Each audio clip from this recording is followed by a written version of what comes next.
مرحبا فيكم أحبائي، كيفكم؟ اليوم رح نعمل وصفة معكرونة بالكاري كتير طيبة وكتير سهلة. والأحلى من هيدا كله إنه مش رح نسلقها للمعكرونة، طريقتها جدا سهلة. احضروا الفيديو تتعرفوا كيف. بداية رح شيل المعكرونة تبعي من قلب الصينية تنبلش وصفتنا. مقدار من زيت الزيتون تقريبا شي 4 ملاعق طعام، هالقد منيح. ملعقتين من الزبدة، هاي التاني إذا ملاحظين مش معبيتها كتير كمان. الزبدة كتير بتطيبها لهالوصفة. بصل كبيرة فرمتها بالفرامة تتنعم عندي على الآخر، لأنه بهيدي الوصفة مش حلو أبدا البصل يكون مبين. بسم الله.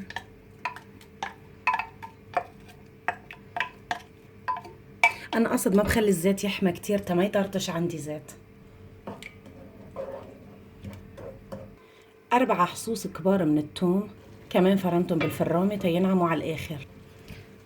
نزلهم فوق البصلات مباشرة. هي الفرامة أساسا كان فيها لسه بصل، مشان هيك حسيته مبين التومات كتروا، وقال هني لا اتأيدوا بس بالمقادير وبس. أنا عم بفرمها بنفس الخلاط بنفس الفرامة بدون جلي، لأنه أساسا كله عم ينزل بنفس الطنجرة. بنقلبهم مع بعضهم تياخدوا هاللون الأشقر الحلو. رح اضيف لها كمان قدر ملعقة من الزنجبيل، انا عندي اياه طازج ومفرز، المفروض بهالوصفة يكون مفرز، بس اذا ما توفر ما بيأثر حطوا بودرة، بس اعملوا جهدكم تحصلوا على الطازج. بعد ما صاروا بهاللون الاشقر الحلو رح ضيف عليه صدر واحد من الدجاج. بسم الله.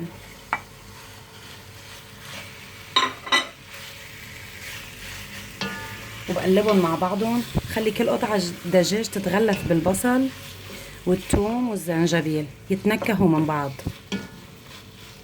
هلا شوفوا احبائي، بهالمرحله الدجاج مش اشقر ولا احمر، بس انه ما عاد ني، اخذ هاللون الابيض انه بلش بده يستوي. بهيدي المرحله رح بلش ضيف البهارات. رح ضيف ملعقتين من بهار الكاري، ملعقتين كبار، ملعقتين طعام، وهي تاني ملعقه. ملعقتين من الكركم، ما تستكتروه ابدا، رح تحصلوا على نكهه كتير طيبه اذا تأيدتوا بالمقادير. بعطيهم تقليبه مع بعضهم.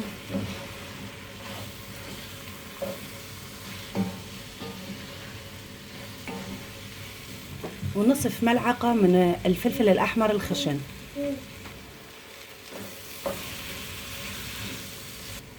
هلأ رح ضيف لها ملعقة واحدة من النشا، ضروري جدا النشا تيعطيها هالقوام اللي بدي أحصل عليه بعدين.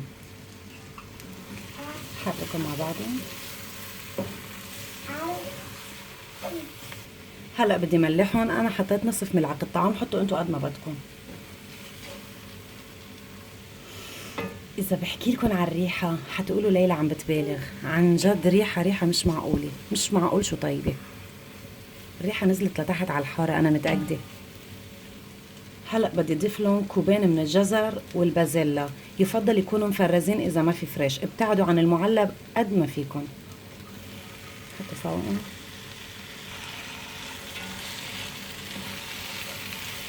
يعني صدقوني على كتر ما الريحة طيبة عبالي دوق منها هيك قبل ما تستوي، بس لا أكيد ما رح دوق هلأ.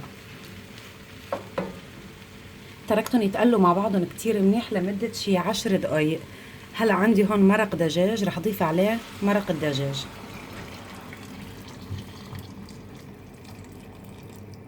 كمية المرق يلي انا ضفته بيطلعوا 3 اكواب، اكواب اللي بنشرب فيهم نسكافيه. بحركهم مع بعضهم شوي. الريحة غرام.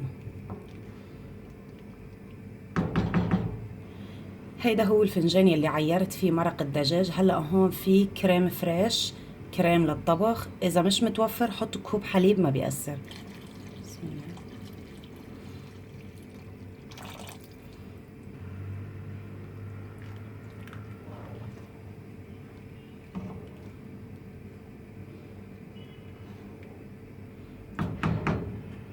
بدي اتركهم تيغلوا شوي.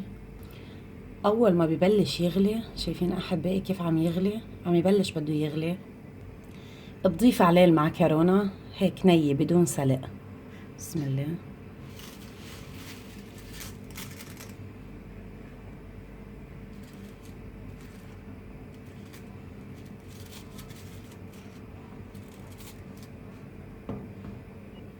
بنزلهم شوي شوي، ما بكبس عليهم بقوة ما يتكسروا. حلو كتير اني حافظ عليهم هيك على طولهم، بيطلع شكلها احلى.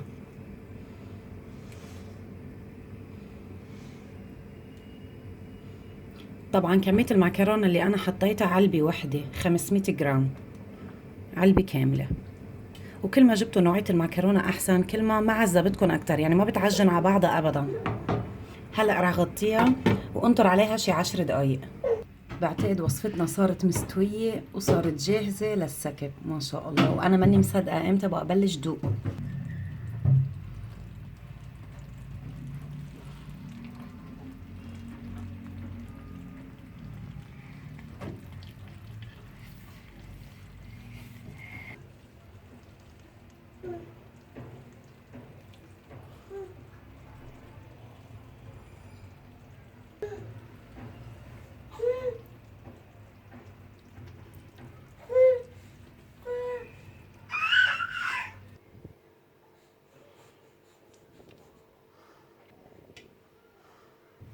وصلت احلى لحظة اني دوق. بسم الله.